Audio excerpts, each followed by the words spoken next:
Namaste. We are doing the 108 day challenge, but they really wanted, the younger ones really wanted to read the first chapter of this book of spirit. We're going to get cold, so let's just leave that on. But we had agreed that we need to get other stuff done to be prepared for Christmas Day. Write the Christmas food plan and how to cook and what to cook and when, which we do tomorrow. So we've all been really good. So the Book of Spirit from Jordan River, and he's the guy that does spirit science. Great cartoons, all about science and spirit in cartoon form, so easily understandable. Part 1, Fire. Part 1 begins with the primordial masculine element, fire. Traditionally, fire relates to the concept of the spiritual will, the spark of inspiration that compels action, and the outpouring of raw energy which are used to produce all of creation that follows.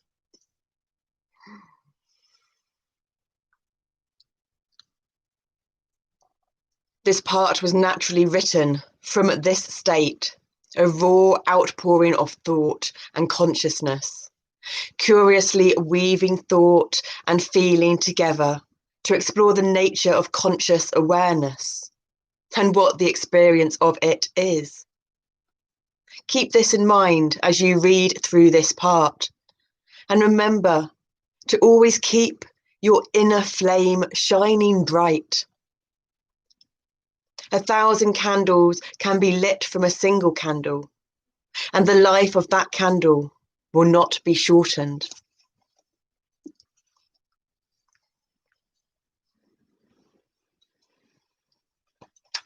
Chapter 1, Awareness. Card, the child. Chapter 1, links with the tarot card, the child, traditionally named the Fool. The nature of this card speaks to the infinite possibilities that become open and available to us when we live from our inner child within us. It says when we life from our inner child within us, but I think that doesn't sound right. But to this state of being, we live in a state not governed by patterns and restrictions, but open and free, ready to step into the unknown and embark on a new journey. This new adventure is bound to be filled with life lessons and steeped in personal growth. And this is what awaits you as you begin this book. Who knows what inner mysteries these pages will invite you to explore?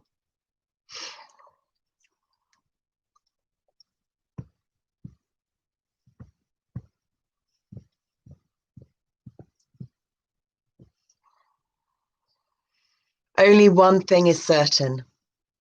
Here is an invitation for you to come as a child. Open your heart to something new and explore the unknown within and without you. Blessed be and enjoy your adventure. They threw pickles at me, and I would have hugged them if I could. Free will is a thing. People can choose to do whatever they like. But isn't it interesting how a certain thing can spark an act of hate within one? What is it within us that causes hate-fueled reactions to manifest in our reality? What is it that causes these actions?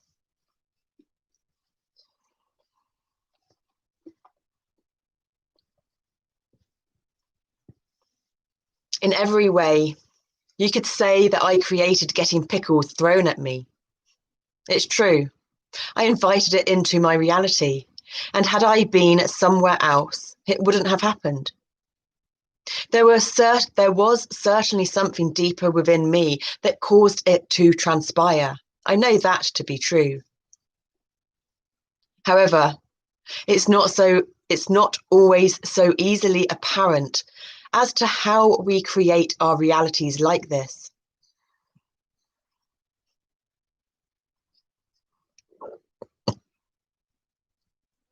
There's so much happening externally, and we're often unaware of how it connects internally.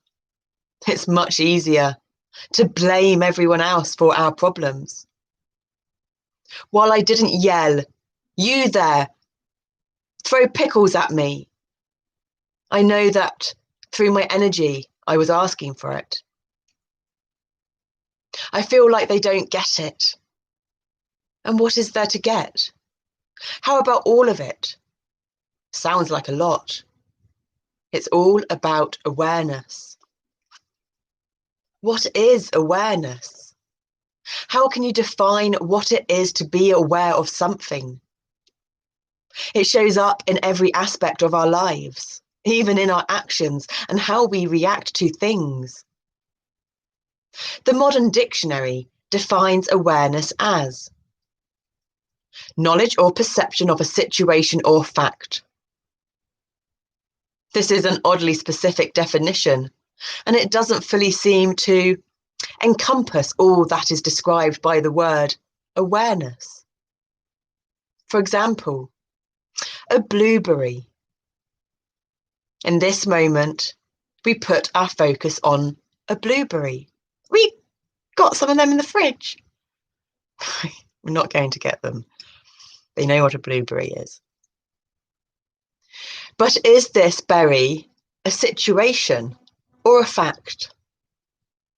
The blueberry is simply a thing, and there are facts about it and situations in which blueberries are delicious, such as in pie.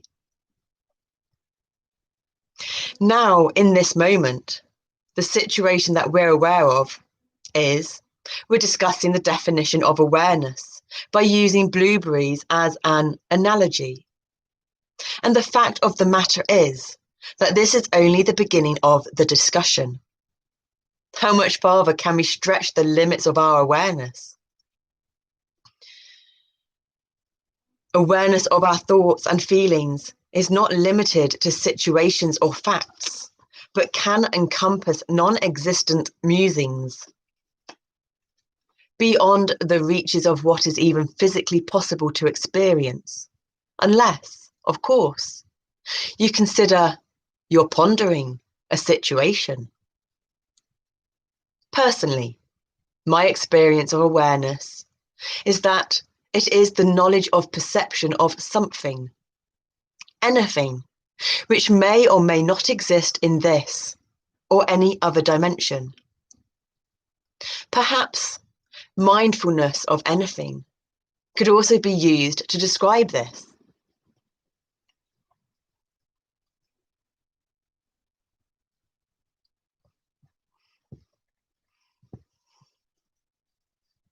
As I write this, I am only a little aware of what I write a moment before I write it. The words seem to flow through me like a river. He's called Jordan River. Imagine that you're standing by a river, watching the water flow. You see that leaf floating by. Whoop, there it goes. That was a thought. It's gone now. What have we learnt? The more aware one gets, the more awareness there is. It's infinite, mind-boggling. There are so many thoughts that the mind can think. Have you experienced how your mind can be vastly expansive and tremendously tiny simultaneously? Do you ever have that feeling that you can't accurately describe an image in your mind with the words in your vocabulary? Yeah, we don't get the image in our mind, but that's how we talk. Do you ever get so wrapped up in your thoughts that it drives you mad and you just want it all to stop?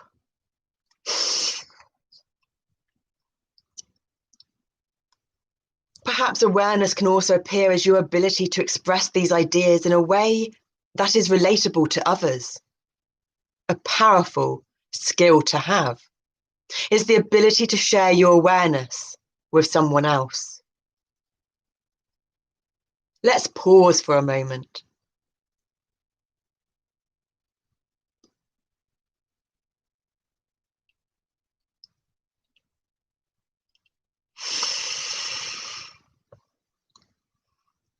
To consider consciousness as a field. We, the people, did not conceive of a field of electromagnetism, which today we call the electromagnetic spectrum. And what a shock it was to discover it. Next, let's imagine that we discovered consciousness itself was a field, and that each of our bodies were a singular point of awareness existing inside of this field. In this discovery, it would appear that our bodies were a way for the field of consciousness to simultaneously experience billions of different perspectives at the same time, wouldn't it? This idea, believe it or not, is it not a new one and has been explored by scientists for many years now. What's remarkable is that there's actually some amazing headway to demonstrate that this is in fact correct, and that thoughts and feelings act as a field that extends far beyond our bodies. I might suggest watching our 2019 remake of Spirit Science 1, Thoughts, if you haven't seen it yet, which explores the science and practical application of this in extensive detail.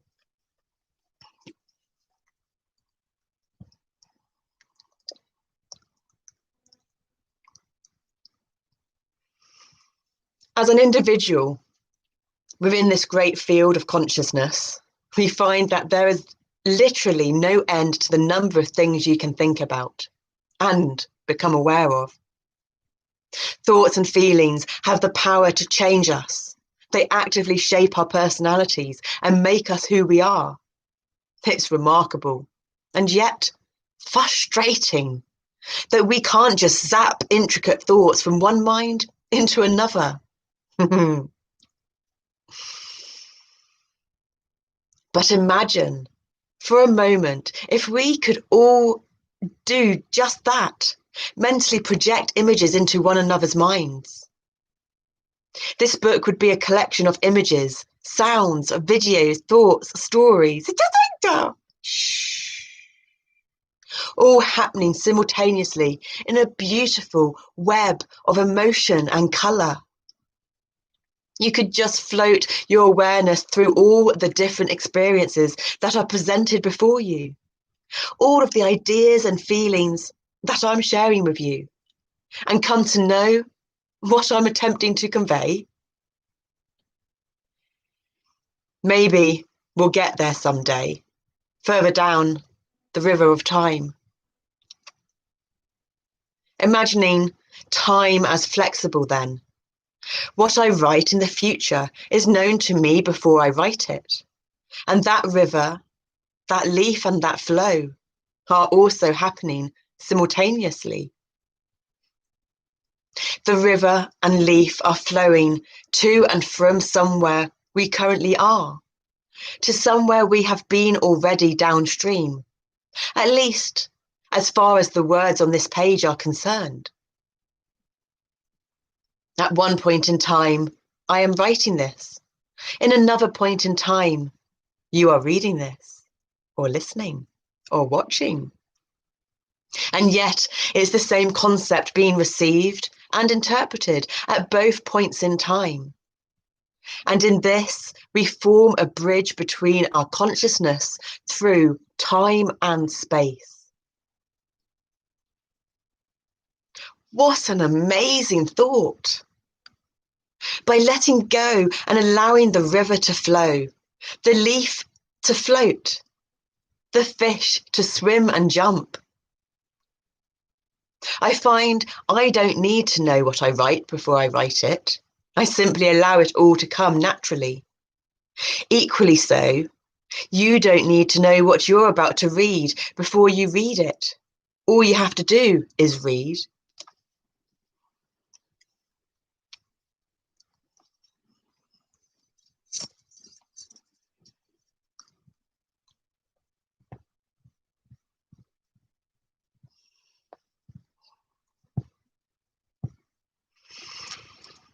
It may take some thinking and feeling in order to comprehend the whole picture, and that's great. This is the process of learning, and that's what we're here for, isn't it?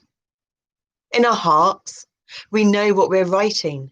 Yes, I used we on purpose, for without you, there wouldn't be a reason to write, would there? ? Further, you are writing the story of your life and have made the conscious decision to bring this particular book into your reality, or this particular video into your reality. So certainly I'm writing a book and you're reading it or you're watching it. But together we're writing a much bigger story of our collective lives on Earth. You and I may craft our stories however it is that we would like to. We can write anything. If anything, this book is like a small subplot in the story of our lives, like an old scroll you found on your way through life that someone else wrote at some point in history. As far as story writing goes, think of yourself as a character in the bigger story of your life. For example, if you went to the store, you could look at the experience as if the character of you went to the store. What did you do there?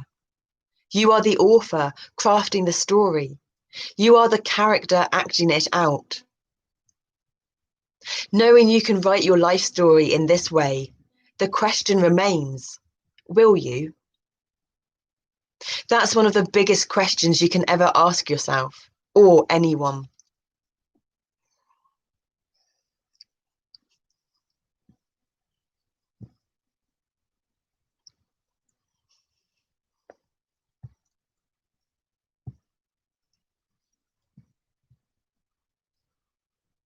You see, you can take the horse to water. You can bring water to the horse. You can teach them how to drink. You can even show them what it looks like. But you cannot will the horse to drink. Perhaps a more popular phrase by Morpheus in the 1999 film The Matrix described the same idea is, I can only show you the door. You have to be the one to walk through it. The information present in this book is only additional to or a repeat of the information within you. And adoption of any idea is always optional. We're getting really cool, cold, not sunglasses cool. Feeling down our left sacrum. Not nerve pain, that's good. And cool feeling means it's the left vagus nerve. Hot feelings are the right vagus nerve. Yay, our body's fixing itself. It's all working, isn't it? Well done, us.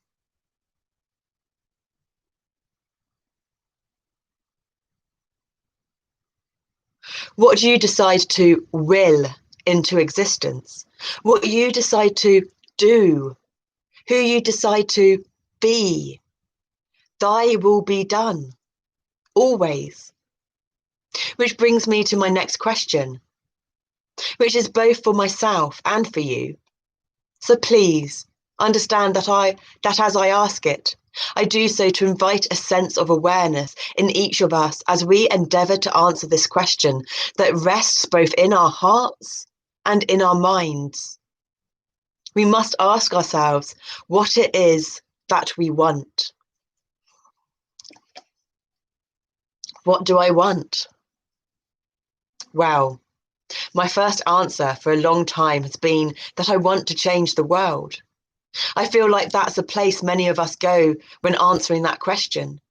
Of course, since this is a book, I can't actually receive back from you the answer of, what do you want in life? We can, though. You can share it in the comments. So I just have to leave it open. Nevertheless, please think of your answer and hold it dear in your heart. I feel like many of us have had that experience of looking out to see all of humanity, seeing everything that we have created, and becoming at least a little overwhelmed by the magnitude of creations, both on the positive and negative side of the spectrum. In a lot of ways, it feels like a great mess. Am I alone in feeling like this? Perhaps it's better to say an awesome mess, as it seems there's a pretty epic catastrophe we are collectively facing, right? But who are we to judge what is good or bad? Perhaps painful is a better word. There is an extreme amount of pain and suffering in the world. Allowing for the lessons of contrast, we can have faith that it's only through hardship that we realise what true beauty is. Maybe then, the current global state is the inspiration we need to exhibit the beings of light that we are, just like the extreme pressure that transforms coal into diamonds. There are certainly people who are experiencing more of the intensity of our awesome mess. There are those who have experienced a monumental amount of pain and suffering in their lives. Perhaps you're one of those people.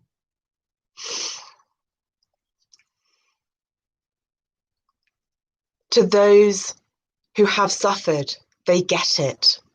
They know what that pain is about. They have that deep knowing because they experienced it personally. They lived through it firsthand. We are often significantly more aware of the state of the world as a result of going through something traumatic, and much more capable of connecting with others on a real and authentic level. On the other hand, not everyone shares these intense experiences. For some, life has been very soft and cushy. It's a part of their personal journey and has largely to do with the environment around them. Depending on how children are raised, they may end up becoming very sheltered from the world, unaware of the suffering that exists in others.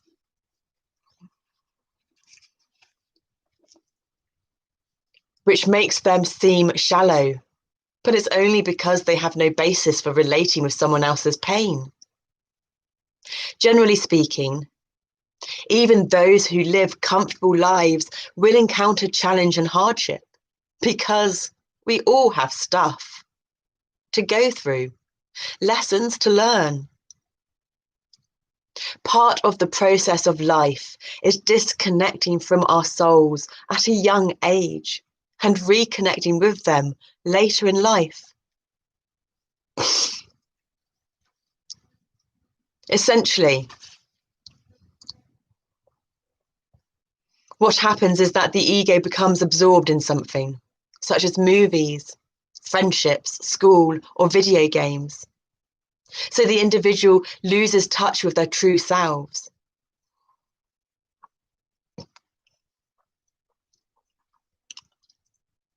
Other times, disconnection between ego and soul occurs due to busy work schedules, relationships, goals, or other things to do, which causes one to lose sight of themselves as a part of the greater whole. It's so perfectly understandable, and it's so important not to judge anyone for their journey, as each journey is unique and perfect unto itself. We haven't done we changed up the patternings, and we will do them again, but we thought it healthy to take a break. But we bought the 7-day transformation, did a day of it, because I think we bought it in March, not long after out the cycle, because it was only $49. Although this year is about not spending, and it's about doing stuff that we've spent money on and being, and sorting out our finances. But in his meditation that goes with this 7-day transformation, we did the first day in March, and then I don't know how long it was, maybe a month. And then we did the first day again with the second day. There's so much writing involved and so much other stuff involved that we haven't gone back to it since. But we will be going back to it again, and we have done his meditation all the time, and he talks about the elemental consciousness in the meditation, and he always talks about how we're just, and someone else said this to us once in the past as well, that we are all perfect as we are in that moment. And he says in the meditation that you are perfect even if you're in complete chaos at the moment. You are perfect. And it's just, it's a really good meditation to listen to. It's very insightful, man. Young too. For those who aren't aware of their connection to everyone else, it's not their fault for not knowing, for not feeling the connection. They can't be blamed for their lack of awareness, because awareness of self isn't a common dialogue. It isn't something taught in schools. Each and every one of us is growing, walking our own path, making our own way, and learning at our own speed, in our own way. Have to learn how we the individual has to learn what's their best way to learn. And then you can start learning once you know how you learn best.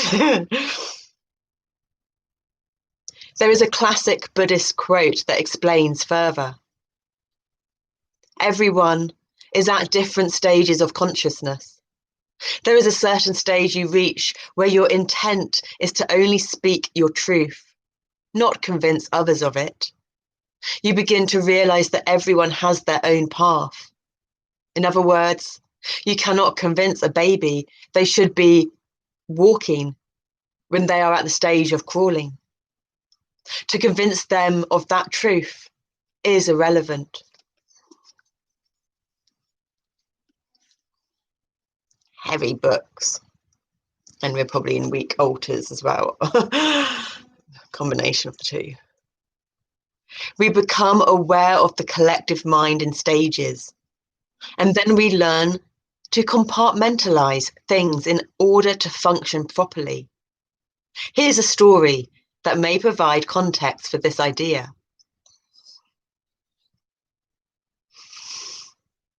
There is a person who is participating in a school recital in Florida, but who has family and friends in California, a state which is currently experiencing the devastating environmental impact of forest fires.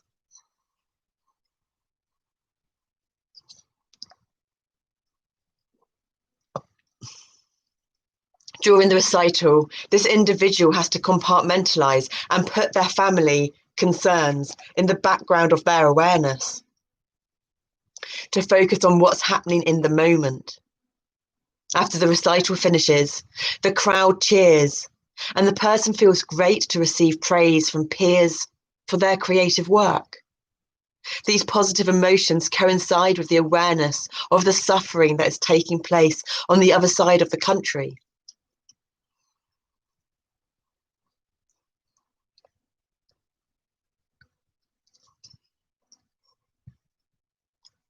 For a thinking mind, this can be very frustrating and can feel like you're being pulled between these two extremes of joy and sorrow at the same time. For an open heart, there is simply love. What's interesting is that when the mind latches on to any one extreme, separation and a discord result. We find ourselves creating conflict with our peers and forming separate communities which see themselves as the good guys in relationship to the larger whole, or at least in relationship to other groups. An example of this could look like the New Age, love and light community. The people of this community pushed the belief that everything is love and light all the time, and the acknowledgement of anything other than that was generally seen as wrong or pointless. But is it really pointless? If you think about it, how can the yang be more important than the yin? The dark is just as important as the light, and it's for us to acknowledge the whole. If there's darkness we don't like, rather than covet and hold onto the light, perhaps our job should be to shine brighter. I know many may find that disagreeable. We must destroy the darkness, right? This is the beautiful thing about the balance between light and dark. They complement each other. Looking at it practically, the night is just as magnificent as the day. It's because of the night that we can enjoy the subtle lights way off in deep space. And it's because of the day that we can enjoy the pleasant shade of a tree. You might even say that being in your heart, your true nature, unaffected and peaceful, is the center point between the two of them. Whether we face suffering or joy, if we can have faith in our hearts and be aware from this space, we may take on any challenge and uncover any problem within us. Face it, integrate it. and transcend who we were before.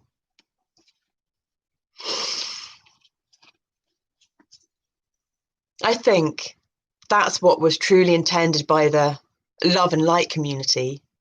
However, it wasn't really practiced the way it was originally expressed. The discrepancy between what is written and what is done is generally found in many spiritual organizations around the world.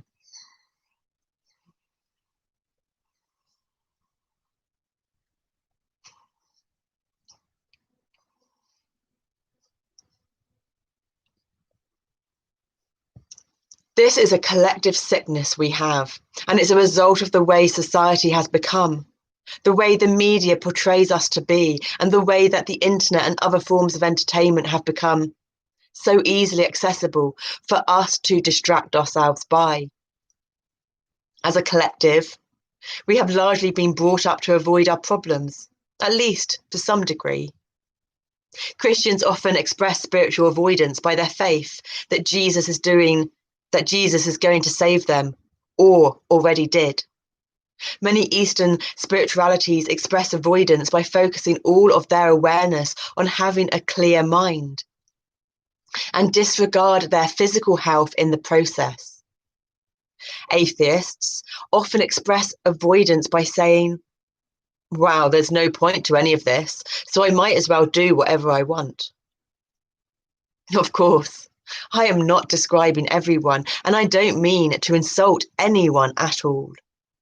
My intention is only to share my experience and my reflection upon what I see as a common human behavioural tendency, which I know because in many ways I have exhibited them.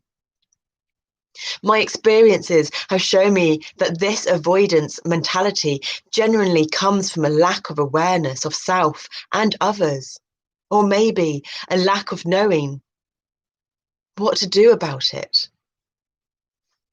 I have found that the most clear knowing comes when I am truly living in my heart.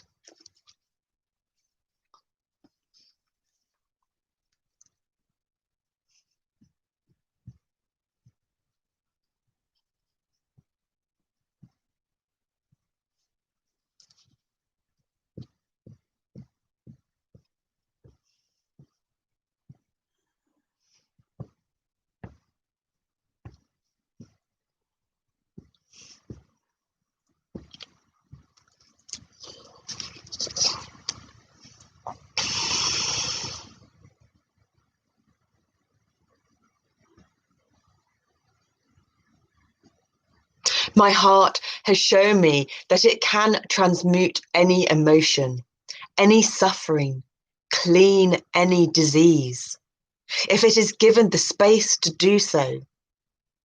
When I'm generally in my heart, in the present moment, I am clear. I am aware of the different things pulling on me, and I am clear with my intention. The moment I slip from my heart and into my head, well, things cease to be clear. I recently reconciled this against the traditional Christian doctrine, which says that the heart is the source of all impurity and deceit in the body. It was actually jaw-dropping to me to find that out. One day I wrote, "Follow your heart," in a Christian live chat on YouTube, and a lot of people got mad, saying that our hearts were all corrupted and evil. I did some research on it, and I saw that in Christian doctrine, they believe that the heart is the source of evil thoughts, sexual immorality, theft, murder, greed, malice, and the list goes on and on and on and on. Yet, the heart can be changed, for God knows the secrets of the heart, and that by the grace of God a heart may become righteous. In this doctrine, if we set our hearts upon Jesus, we may find salvation. Now, there are a lot of ways of explaining things, and the one thing I struggle with is the phrase, "This is the only way," especially when it pertains to belief systems, because it is so inflexible and rigid that it's bound to break if pushed too far. That same description that we read above about the evil heart sounds like my own life experience before I found my soul, or perhaps before I found unity consciousness. I could also say before I found Christ, virtue, and my connection to everyone.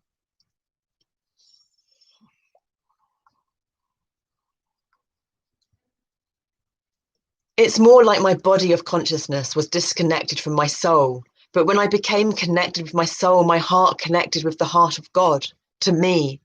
I experience all of these as synonymous, synonymous, synonymous, synonymous, synonymous, synonymous, synonymous. I can see that absolutely without a connection to this universal love within me, I had clouded vision. I was not whole and was not aware of anything beyond my singular self or my small social circle. Even then, self-interest was my priority. After I experienced this feeling, this rebirth, this oneness, isness, I saw myself as a part of everyone and everything. And so selflessness was a new interest that began to develop within me. Like a seed, it wasn't a fully grown tree and had to take some time to grow. As much as I experienced a transcendental rebirth, there were still old programs of my ego that I had to dissolve. My experience has been that this spiritual rebirth is not something that happens just one time, but continues to happen over and over and over and over. As we uncover deeper parts of ourselves and connect further with God in all the ways that we can.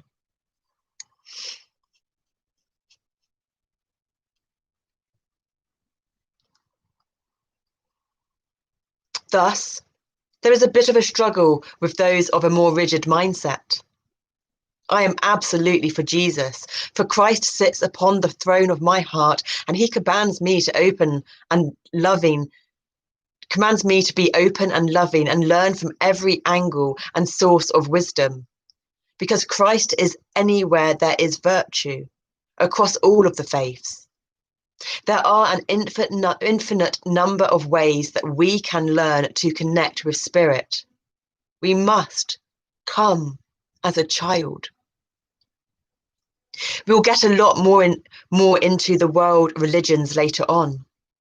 When you find this place within, this unity, this source, your intention changes naturally, entirely on its own.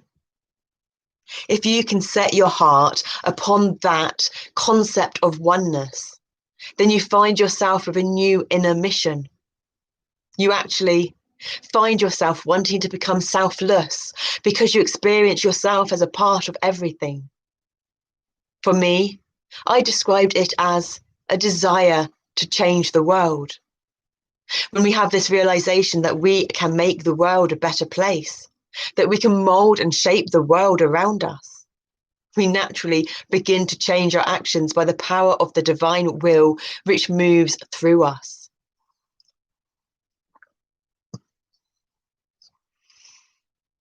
You see, you actively are guiding your life, shaping it from moment to moment. Where we focus our attention and how we direct our intention with thoughts and emotions further shapes the reality we experience. It is by expanding our awareness further, or even simply wanting to expand our awareness further, that we ignite a creative spark within us, propelling us into new realities that we have not previously experienced. We can only do this by acknowledging what we are currently aware of. and more so, that we have an infinite path of light ahead of us, and that there is so much that we do not know. When we hit that point, the shift in our spiral, something changes within. Within us bursts the desire to create something new. Aren't we all about making new things? New experiences, new adventures, new stories. Such is the nature of creation. Such is the nature of bringing people and ideas together, and even the birthing of children, which has that certain something that can only be defined as magic. Next time, chapter 2, Magic, the Wizard, or the Magician in traditional tarot.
Namaste.